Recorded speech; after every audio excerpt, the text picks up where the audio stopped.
I found my girlfriend's secret chat with my boss. I resigned quietly. Then on my last day, I sent HR the screenshots. He was fired. She was evicted. I moved on. I, 28 male, always thought I was a pretty good judge of character. It's unsettling to learn you were wrong about everything. My girlfriend, Hannah, 26, and I have been together for 3 years, living together for 2. I genuinely thought we were building a future. I work as a data analyst for a mid-sized tech firm. For the past year, my boss, Lawrence, 40, a man I viewed as a mentor, had been dangling a senior analyst promotion in front of me.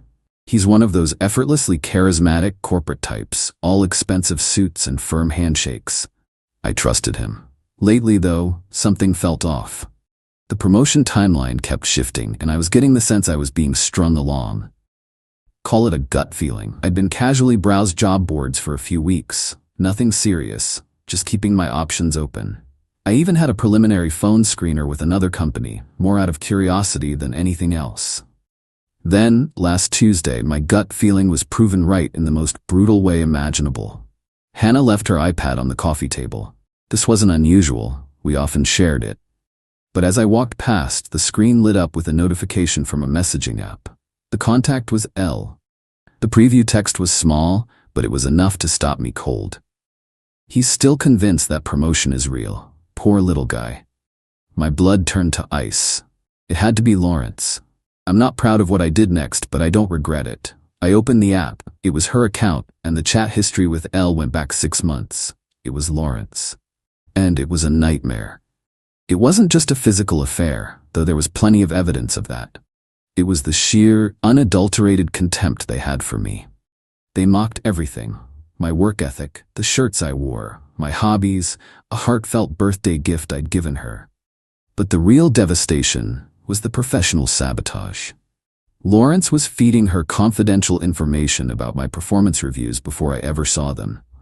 He was telling her about projects I was being considered for, then laughing with her about how he was going to assign them to someone else to keep me hungry.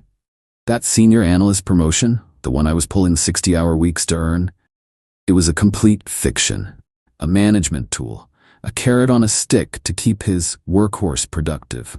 One message from Lawrence burned itself into my memory. Lawrence, he's a good workhorse, does the work of 2 people for the price of 1. Can't lose that, can we? I'll keep stringing him along until the Q4 reports are done. And Hannah's reply, the one that truly broke me. Hannah, my hard-working man, just make sure he gets a big enough bonus to pay for that trip to Italy I want. You can come meet us there, lol. I was sitting on my own couch, in the apartment where I paid 70% of the bills, reading about how my life was a joke to the 2 people I trusted most in the world. There was no yelling, no throwing things. The hot rage I expected never came. Instead, a strange, icy calm settled over me. This wasn't a problem for a screaming match. This was a problem that required a scalpel. I spent the next hour meticulously screenshotting every part of their conversation. The romantic texts, the professional backstabbing, the casual way Lawrence shared sensitive company data, the mocking of our life together. Everything.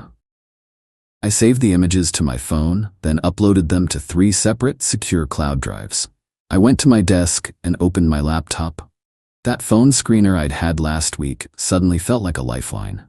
I emailed the recruiter back immediately, expressing my enthusiastic interest in moving forward with the process. Then, I spent the rest of the night tailoring my resume and applying to 5 other senior analyst positions that were a perfect fit. The next morning, I woke up, made coffee, and kissed a sleepy Hannah goodbye as she left for her job at a boutique. I was a ghost. She didn't sense a thing. The recruiter from the first company emailed me back within an hour, asking to schedule a technical interview. The next week was a blur of interviews. I was fueled by a cold, quiet fury. By the following Monday, I had 2 competing job offers. One of them, from the company I'd contacted first, was a 20% salary increase, a better title, and fully remote. I accepted it on the spot. The next day, Tuesday, exactly 1 week after I discovered the messages, I walked into Lawrence's office and placed my resignation letter on his desk. Standard 2 weeks notice. The look on his face was a perfect blend of surprise and irritation. Whoa, Austin, what's this? A bit sudden, isn't it? We were just talking about your future here. A better opportunity came up, I said, my voice flat and devoid of emotion. It was too good to pass up. He leaned back in his chair, his smug corporate smirk returning. Well, you gotta do what you gotta do. I hope they're paying you well. You're leaving a lot on the table here, you know. That promotion. I know, I said. It's a shame. My last day will be 2 Fridays from now. I turned and walked out before he could say anything else. Telling Hannah that night was a preview of the entitlement to come. Her first question wasn't about my happiness or career. You what? You quit your job without even talking to me?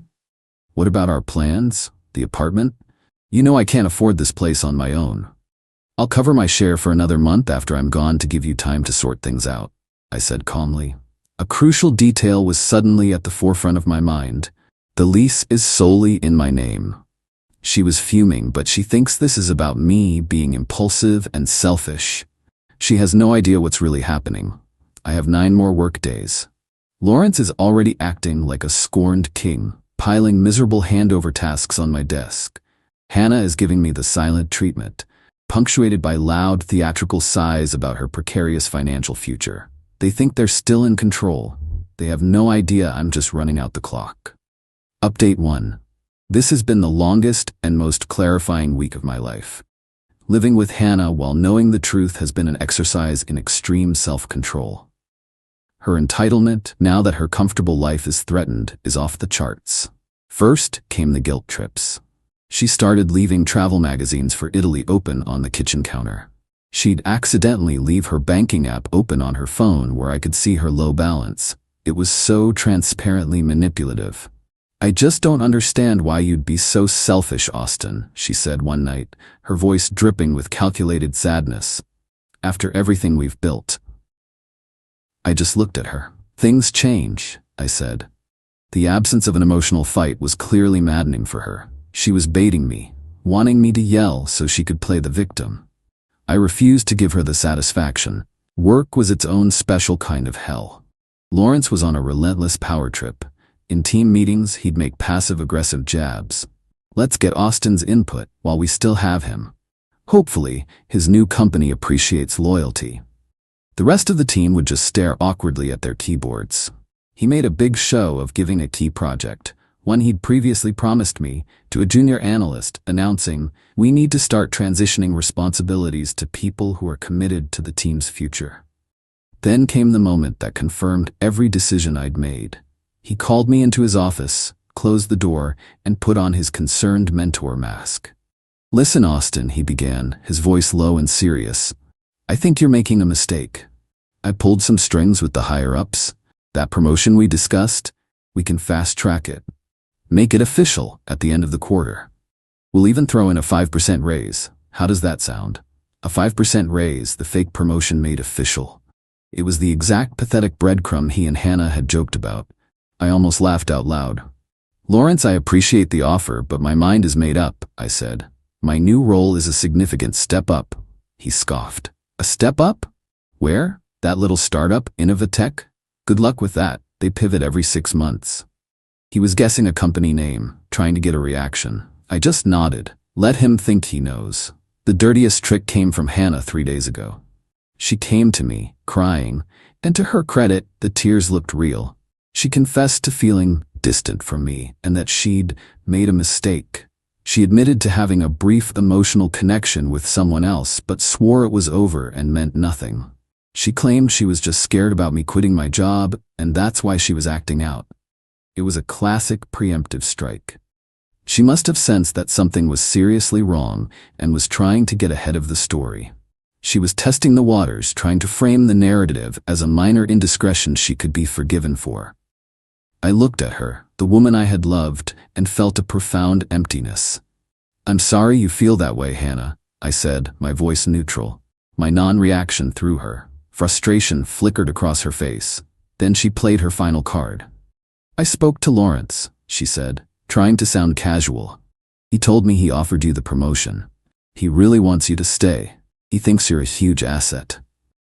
The sheer audacity of using my saboteur as a character witness was breathtaking. It was the final confirmation I needed. I've spent the last week quietly packing my essential belongings into boxes and moving them to a small storage unit. I told her I was just decluttering to make things easier for her when she finds a new roommate. She bought it. My new apartment is secured and the lease is signed. I've also been busy. I spent hours organizing the screenshots into a single, chronologically ordered PDF. I added annotations, highlighting the most damning messages, the sharing of confidential company data, the admission of a fabricated promotion, and the unprofessional nature of their relationship. It's a clean, undeniable, professional document of his misconduct. Tomorrow is my last day. My exit interview with HR is at 3 p.m. The PDF is saved on my phone, ready to be attached to an email. The subject line is drafted. Formal complaint and documentation of unethical conduct by manager Lawrence Finch. I feel strangely peaceful. The hurricane is coming for them. All I have to do is press send. Update 2, it's done. I walked into the office this morning with a small box for my desk items. There was a cheap sheet cake in the break room that said, "Good luck, Austin," in waxy blue frosting. Lawrence made a big show of cutting the first piece and handing it to me with a wide, fake smile. "No hard feelings, buddy," he said, clapping my shoulder. "The corporate world is a battlefield. You gotta look out for number one." "You have no idea how right you are, Lawrence," I replied with a small, that unreadable smile. I spent the morning being excruciatingly helpful, documenting everything for the handover. I wanted my record as an employee to be flawless. At 2:45 p.m., my calendar notification popped up. Exit interview, Gloria, HR. I walked to the HR suite, my heart beating a steady, determined rhythm. Gloria, the HR director, is a no-nonsense woman in her 50s who has seen it all. She began with the standard script. "Why are you leaving? What did you enjoy about your role?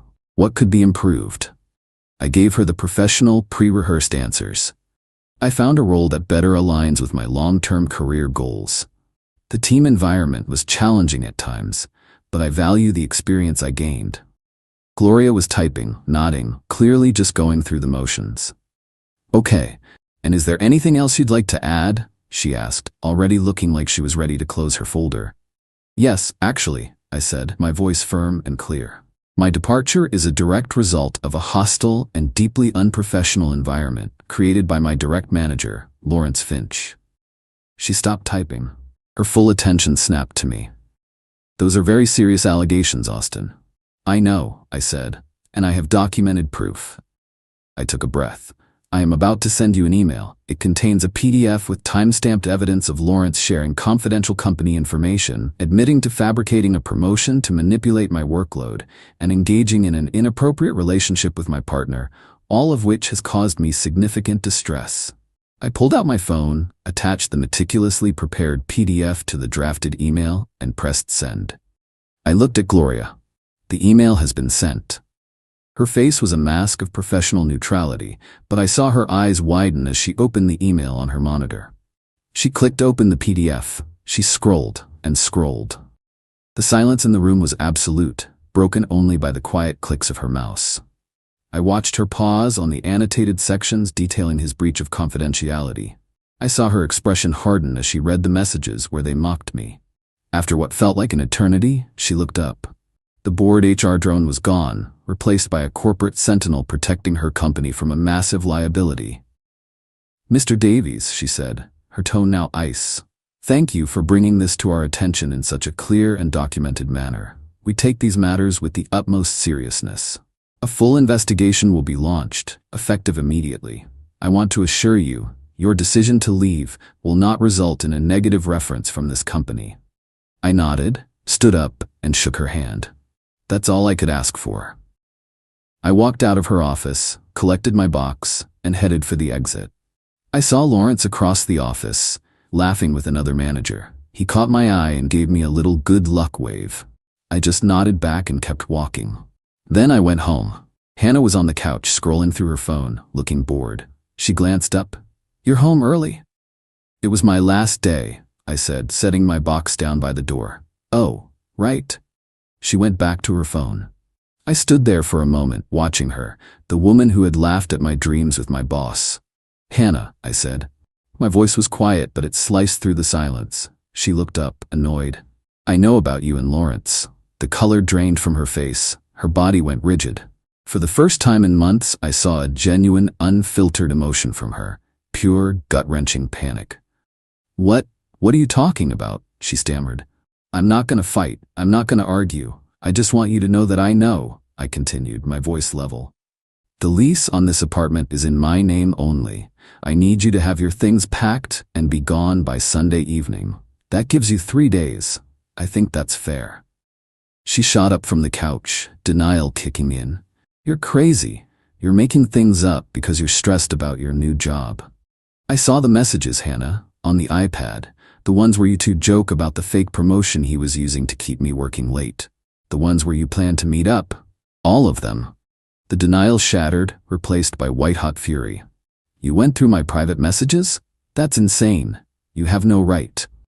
And you had no right to conspire with my boss to sabotage my career and emotionally manipulate me, I shot back, my voice finally rising.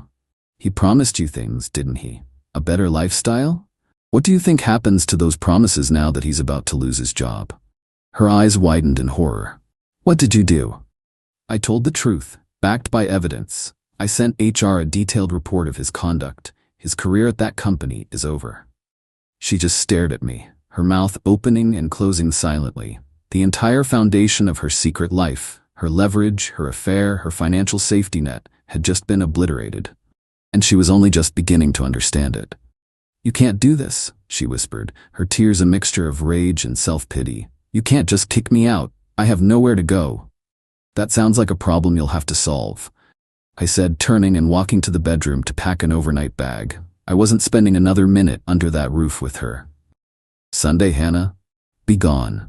I left her standing alone in the living room, a storm of her own making finally breaking right on top of her. Final update.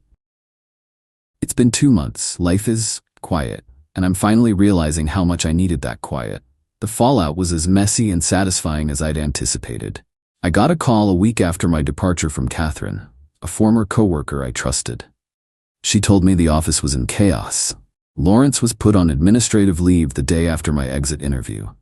He was officially terminated about a week after that. The official reason cited in the company memo was gross misconduct and a severe breach of company confidentiality protocols. The affair was the office gossip, but the documented, professional sabotage was the legal hammer that sealed his fate. He didn't fight it. He was just gone. Hannah, predictably, did not go quietly. She spent the next 3 days bombarding my phone with every tactic in the book. Screaming voicemails, tearful I can change texts, and messages from her friends calling me a monster. When Sunday came, I brought 2 of my friends with me to the apartment to move my furniture. She was there, frantically shoving clothes into duffel bags amidst a sea of cardboard boxes. She looked exhausted and furious. From what I could piece together from her angry muttering, she had called Lawrence for help. He apparently told her to lose his number and that he had his own legal crap to deal with. Her safety net, the man who was supposed to fund her life, had cut her loose the second he lost his power. As we were moving my couch, I saw the ridiculously expensive Breville espresso machine on the counter, the one she insisted we needed. I remembered her text to Lawrence about my bonus paying for their trips. I stopped and pointed at it. I'm selling that. She shot me a look of pure hatred but said nothing. She knew she had no ground left to stand on. I heard later from a mutual acquaintance what happened next. Hannah, remembering Lawrence's snide comment, actually drove to the physical office of Innovatech, the startup he had named. She apparently went to their reception and demanded to see me, causing a confusing scene until the receptionist confirmed they had no employee by my name. The public humiliation of her chasing a phantom lead provided a small, grim sense of satisfaction. Last I heard, she moved back in with her parents 3 hours away. I sold the espresso machine on Facebook Marketplace for $400. I called it my severance package and used the money to buy a huge, comfortable armchair for my new place. It felt like a worthy trade. My new job is everything the old one wasn't. The work is challenging, my colleagues are professional, and my boss is a normal person who talks about her garden. The amount of mental energy that's freed up when you're not living in a state of constant low-grade betrayal is astounding. I won't pretend it's a perfect, happy ending. It's not. There are nights I feel a pang of something, not for Hannah, but for the 3 years I lost, for the future I thought I was building. Grieving for a life that turned out to be a well-constructed lie is a strange, hollow process. But I'm rebuilding. I'm reconnecting with friends, enjoying my own space, and remembering what it feels like to trust my own judgment again. A few weeks ago, I got a short message on LinkedIn from Gloria, the HR director. "Gloria, hope you're well, Austin. Just wanted to say thank you again. You helped us address a significant issue. Wishing you all the best in your new role." I didn't orchestrate some grand, explosive revenge. I simply documented the truth, removed myself from the blast radius, and allowed their own actions to create the consequences. They built their own guillotine. I just handed them the rope, and then I moved on.